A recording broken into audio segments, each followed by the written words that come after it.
Profesor Dr. Chairul Anwar adalah seorang ilmuwan Indonesia yang dikenal sebagai penemu sekaligus pemilik paten teknologi 4G berbasis OFDM. Lahir di Kediri pada tanggal 22 Agustus 1978. Chairul Anwar sejak kecilnya ingin menjadi the next Einstein. Chairul mempunyai minat yang sangat tinggi terhadap sains.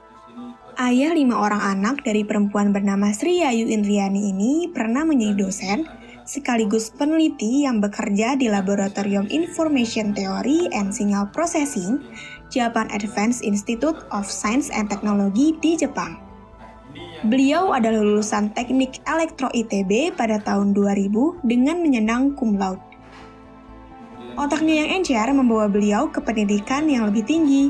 Ia melanjutkan studi S2 dengan beasiswa dari Panasonic di Nara Institute of Science and Technology di Jepang, dan meneruskan S3 dari beasiswa yang didapat dari perusahaan Jepang di kampus yang sama.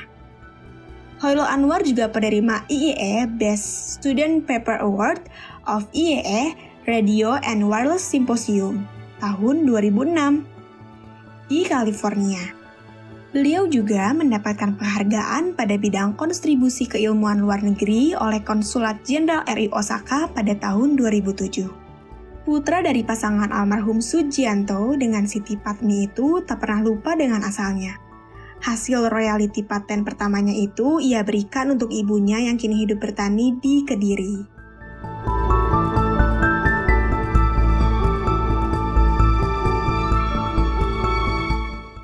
Selamat siang, saya Chairul Anwar, Direktur Pusat Unggulan Iptek Perguruan Tinggi Advanced Intelligent Communications, ICOMS di Telkom University. Kerja keras pastinya akan membuahkan hasil yang memuaskan. Semua prestasi dan penemuannya tidak luput dari kerja kerasnya yang ia lakukan selama bertahun-tahun. Ilmuwan berusia 43 tahun itu dapat mematahkan anggapan yang awalnya tak mungkin di dunia telekomunikasi. Kini, sebuah sinyal yang dikirimkan secara nirkabel tak perlu lagi diperisai oleh guard interval atau GI untuk menjaganya kebal terhadap delay, pantulan, dan interferensi.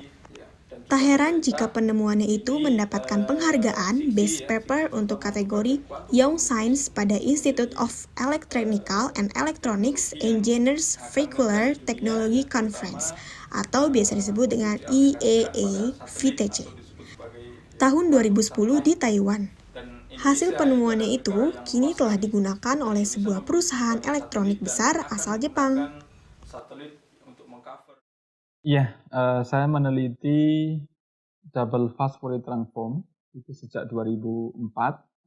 Waktu itu ada proyek bersama dengan perusahaan Jepang untuk aplikasi di satelit.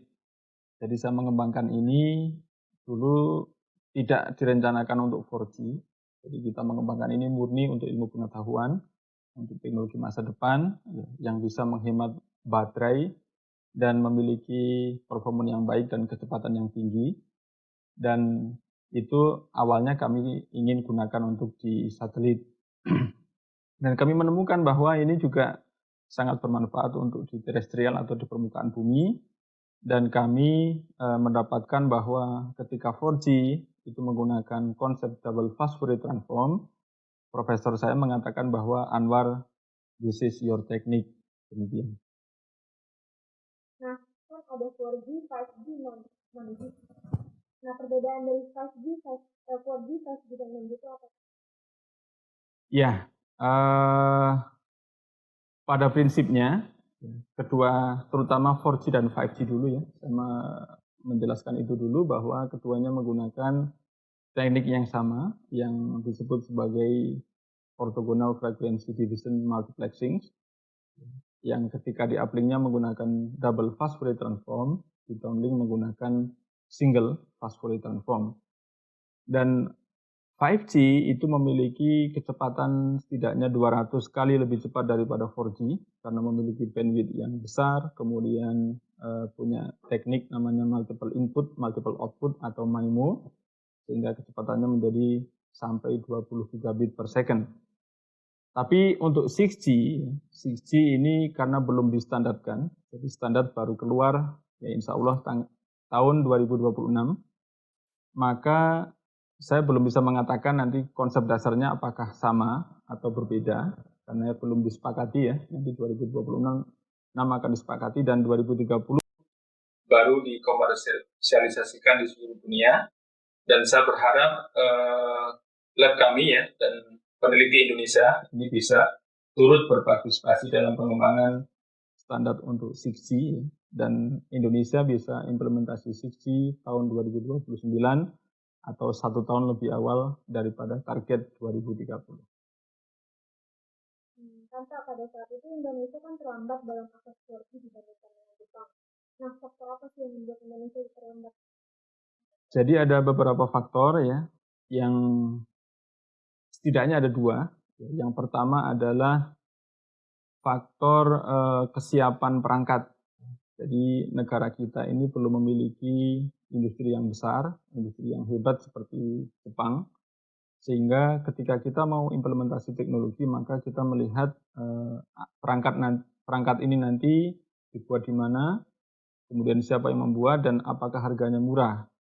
Sehingga pertimbangan seperti ini menjadikan kita menunggu, dan menunggu itu menjadikan kita terlambat dibandingkan dengan target setiap 10 tahunan teknologi telekomunikasi.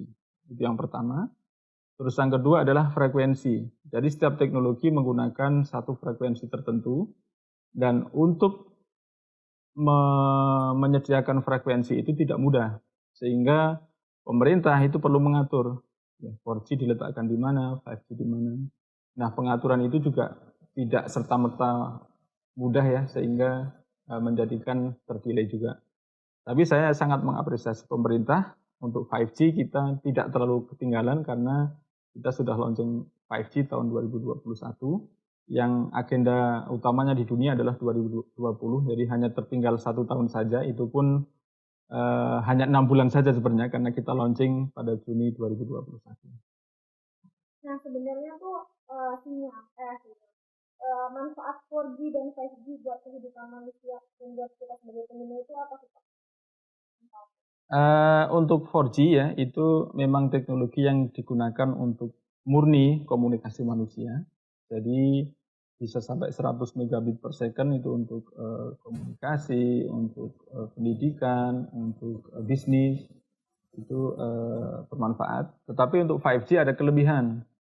Jadi 5G ada selain untuk komunikasi manusia dan selain kecepatannya juga tinggi, 5G bisa mendukung untuk aplikasi URLLC ya, atau singkatan dari Ultra Reliable Low Latency Communication, sehingga bisa digunakan untuk self-driving car misalnya, yaitu mobil tanpa pengemudi, atau untuk operasi jarak jauh, karena memang reliable itu tahan terhadap error, kemudian low latency itu cepat prosesnya. Kemudian 5G juga memiliki satu poin lagi yang tidak dimiliki oleh 4G atau 3G atau 2G, yaitu Massive Machine Type Communication. Nah, Massive Machine Type Communication ini memungkinkan 5G itu bisa diterapkan untuk Internet of Things ataupun untuk device-device yang tanpa memerlukan kontrol dari manusia. Kemajuan teknologi komunikasi telah banyak membawa perubahan terhadap kehidupan manusia. Setelah hadirnya 4G di Indonesia, kini dunia internasional tengah mempersiapkan diri untuk peluncuran generasi selanjutnya, yaitu 5G. Pada Studium General KU 2018 lalu, Institut Teknologi Bandung menghadirkan Profesor Dr. Chairul Anwar untuk mengupas tentang era 5G di masa yang akan datang, terutama bagi Indonesia. Tema yang diangkat dalam 5G tersebut ialah menghadapi berbagai perubahan dalam era 5G dalam bidang teknologi, bisnis, dan sosial. Dosen Telkom University ini mengatakan pada 2020 teknologi 5G akan diimplementasikan oleh negara-negara maju. Sementara untuk Indonesia baru siap menerapkan 5G tahun 2022 mendatang. Simpulannya tersebut didapat sepulang dari 5G International Symposium 2018 di Jepang. Menurut Chairul, keputusan ini berdasarkan hasil diskusi dengan Kominfo, kita menunda dulu 2 tahun untuk 5G. Dia mengatakan implementasi dari 5G sendiri di Indonesia akan diterapkan pada bidang agrikultur, disaster, dan transportasi.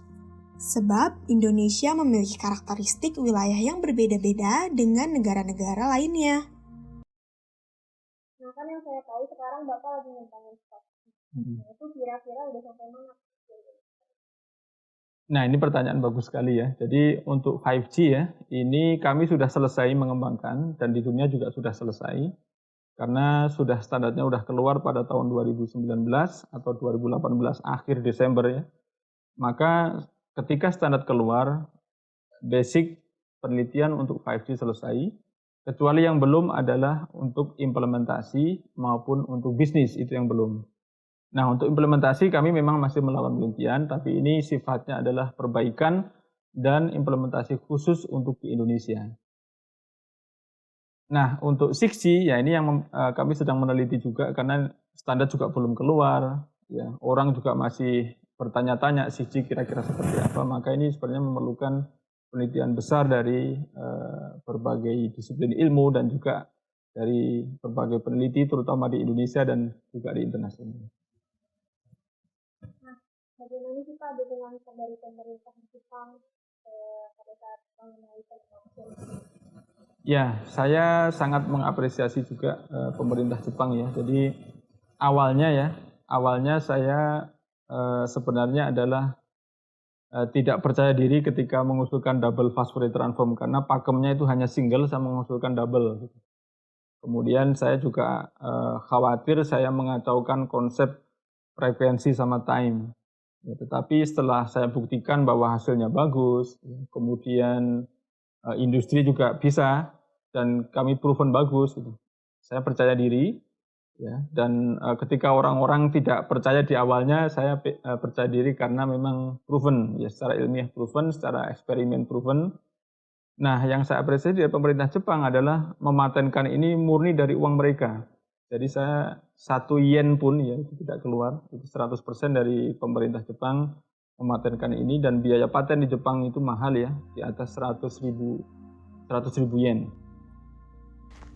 Hoirul Anwar, penemu sekaligus pemilik paten teknologi 4G berbasis OFDM ini pernah ditawari menjadi permanen residen atau penduduk tetap di Jepang oleh Yakuso karena kontribusinya yang sangat besar. Prestasi dan juga penghasilan sebagai inventor pastinya banyak kemungkinan untuk menciptakan penemuan-penemuan yang baru di sana dan juga peluang yang sangat besar untuk karirnya. Namun, kesempatan itu beliau tolak. Keputusan itu bukan tanpa pertimbangan belaka. Banyak pertimbangan yang beliau pikirkan. Salah satunya hal yang menyangkut dengan hati besarnya cinta beliau kepada negeri aslinya, yaitu Indonesia.